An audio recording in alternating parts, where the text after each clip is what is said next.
वो सब बहुत ज़्यादा डर रहे हैं। तभी एक कहता है हमें ये टावर के अंदर से मिला है, सिल्फा उन्हें तलवार दिखा दी है। वो सब डर जाते हैं। वो बोलती है अगर तुमने मुझे राजकुमार लॉर्ड के बारे में नहीं बताया तब मैं तुम्हें मार दूंगी। तभी अल्बर्ट कहता है मुझे बताओ मेरा भाई किससे लड़ाई कर रहा है और इस समय वो तुम्हारी मदद क्यों कर रहा है। तालिया कहती है वो हमारे लिए लड़ाई कर रहे हैं। रेन कहती है जेठ के शरीर पर किसी राक्षस ने कब्जा कर लिया है। तभी बेबीलोन उसे चुप रहने की सलाह देता है क्योंकि कुछ समय पहले लॉर्ड ने उन्हें बोला था कि अगर उनकी मुलाकात सलाम देश में किसी भी इंसान से हुई तब उन्हें लॉर्ड के जादू और ताकत का पता किसी को भी नहीं लगने देना है और ना ही उन्हें ग्रीन के अस्तित्व के बारे में उन्हें बताने की ज़रूरत है। बेबीलोन कहते क्या तुम्हें याद है हमने राजकुमार लॉर्ड से वादा किया है हम उनके बारे में किसी को भी नहीं बताएंगे। रिंग घबराते हुए कहती है अब हमें क्या करना चाहिए। तभी वो कहती है राजकुमार लॉर्ड एक कमज़ोर जादूगर है, उन्हें जादू के बारे में कुछ नहीं पता है, उन्हें लड़ाई करनी भी नहीं आती है। सिल्फा कहती है लगता है मुझे सबसे पहले तुम्हें मारना चाहिए। तभी अल्बर्ट उसे रिंग को मारने से रोकता है। गैलीलियो कहता है आपके बारे में हर इंसान सही कहता है कि आप बहुत दयालु हो। वो सब अल्बर्ट की प्रशंसा करते हैं। वो कहता है मैं नहीं चाहता कि हम अपनी ये लड़ाई एक बच्चे से शुरू करें और ना ही मुझे ये पसंद है कि कोई मेरी तारीफ करे। वो लॉर्ड के कपड़े दिखाते हुए कहते हैं तुमने मेरे भाई के साथ क्या किया। वो कहता है ये तो मेरे तरल पदार्थ की वजह से उसके कपड़े खराब हो गए थे और मैंने उन कपड़ों को भी धोया था। वो उसकी बातों को सुनकर हैरान हो जाते हैं। तभी रिंग कहती है मैं जानती हूँ आप हमारी बातों पर विश्वास नहीं करोगे।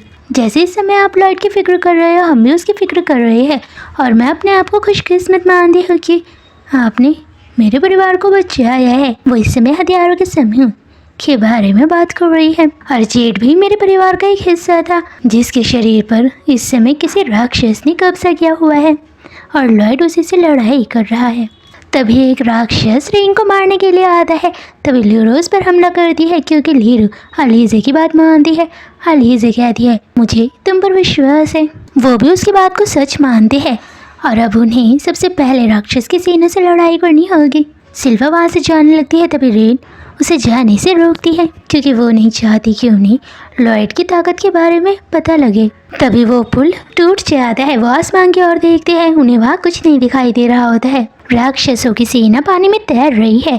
सिल्फा को इस समय बहुत ज़्यादा गुस्सा आ रहा है क्योंकि वो राजकुमार लॉर्ड को बचाना चाहती है। वो लॉर्ड पर हमला करते हैं। लॉर्ड अपनी जान बचाने के लिए एक जगह से दूसरी जगह जा रहा है। वो राक्षसों की सेना पर हमला करते हैं। राक्षसों को गर्मी लग रही है। वो सोच रहा है कि आखिर वो उस राक्षस की सेना को कैसे हरा सकता है क्योंकि वो उन्हें मारना नहीं चाहता है। अल्बर्ट सिल्फा को ढूंढता है लेकिन वो उससे देखकर हैरान हो जाता है क्योंकि वो अकेले ही लॉर्ड की जान बचाने के लिए जा रही है। वो बोलती है शीरो तुम्हारा प्यारा मास्टर उस पुल के दूसरी ओर है और तुम्हें इस रस्सी के सहारे मुझे अपने मास्टर के पास ले जाना होगा। शीरो को लॉर्ड के साथ बिताई गई यादें याद आने लगती है। हथियारों का समूह सिल्फा को ऐसा करने से रोकता है लेकिन शीरो अकेले ही पुल से छलांग लगाता है जिस वजह से वो नदी में गिर जाता है और अब वो नदी में तैर रहा है। उसका अपने मास्टर के पास जाने का प्लान फेल हो चुका है। सिल्फा भी शीरो की इस हरकत से हैरान हो जाती है। तभी एक राक्षस उस पुल के ऊपर चढ़ता है। तभी एक राक्षस सिल्फा पर हमला करता है। वो सिल्फा को डराते हुए कहता है भले ही मैं 10वीं रैंक के राक्षसों की सेना में शामिल हुआ था लेकिन मैं अपने आप को 8वीं रैंक का राक्षस मानता हूँ। मुझे नर्क की तलवार की एक टेक्निक जिसे डीमन ब्लेड फॉर्म कहा जाता है वो बहुत अच्छी तरीके से आती है। सिल्फा कहती है क्या राक्षसों की भी रैंक होती है लेकिन मैं जानना चाहती हूँ कि पजूचू कौन सी रैंक का राक्षस था। वो बोलता है तुम सच में एक बेवकूफ़ इंसान हो और मेरी नज़रों में तुम एक मामूली मीट हो जो अपने राजकुमार को बचाने के लिए मुझसे लड़ाई कर रही है। महल के बाहर एक राक्षस जैसे अल्बर्ट को मारने के लिए आता है। तभी बेबीलोन अल्बर्ट की जान बचाता है। वो अल्बर्ट से कहते हैं मेरा नाम बेबीलोन है और मैं जानता हूँ आप हम पर विश्वास नहीं करते हो लेकिन मैं ये भी जानता हूँ कि आप एक अच्छे इंसान हो। आप सलाम देश के राजा बनोगे लेकिन हमने कभी भी किसी अच्छे इंसान की जान नहीं ली।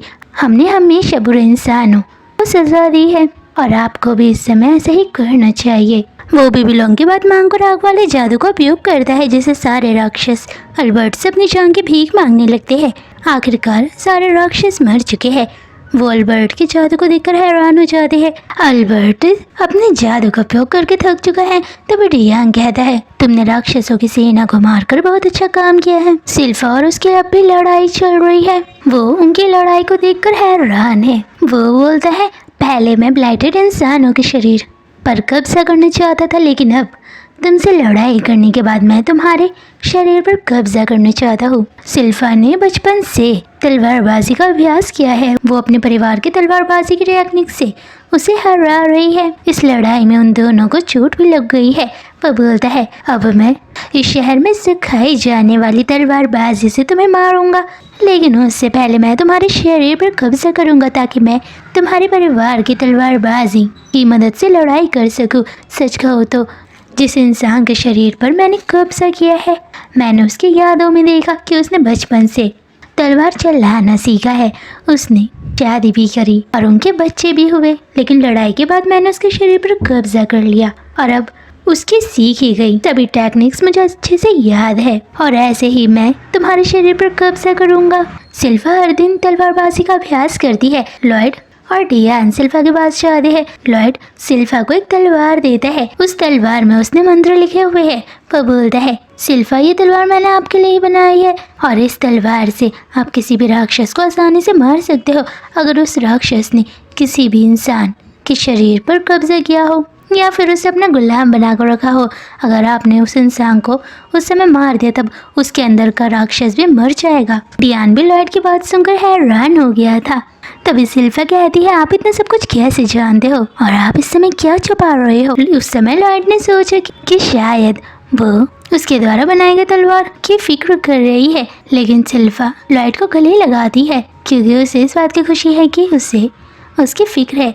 तभी डियान बोलते हैं, क्यों ना हम उस तलवार का नाम डिलोफा रखें। तभी सिल्फा डेमन ब्लेड फॉर्म का यूज करती है। वो सब हैरान है। वो कहता है, तुम आखिर ऐसे कैसे कर सकती हो, तुम तो एक राक्षस भी नहीं हो। वो बोलती है, मैंने सिर्फ देखकर इसे सीखा और तुम्ही ने मुझे सिखाया। भले ही तुमने उस इंसान के शरीर पर कब्जा किया हो, लेकिन तुम उसकी सीखी हुई टेक्निक कभी याद नहीं कर सकते हो। वो सब सिल्फा की तारीफ करने लगते हैं, जबकि वो इस समय बहुत ज्यादा गुस्सा है। तभी वो शीरो का नाम पुकारती है। शीरो उस पुल के ऊपर चढ़ रहा है।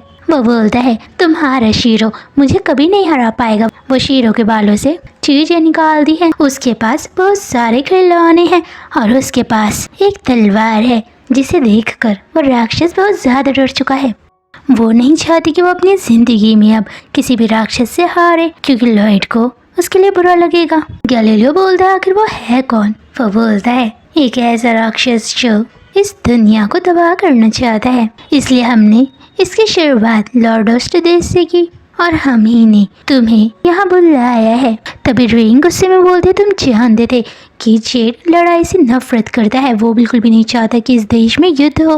वो जैसे ही उसको मारने के लिए जा रही होती तभी सिल्फा उसके सर पर मारती है। वो बोलती है, तुम हमारी लड़ाई के बीच में मत आओ। सिल्फा अपने परिवार में सालों से सिखाई हुई तलवारबाजी से उसे आसानी से मार देती है। उसने लॉयड की दी हुई तलवार से ही उस राक्षस को मार दिया है। वो सब सिल्फा को देखकर हैरान हो जाते हैं।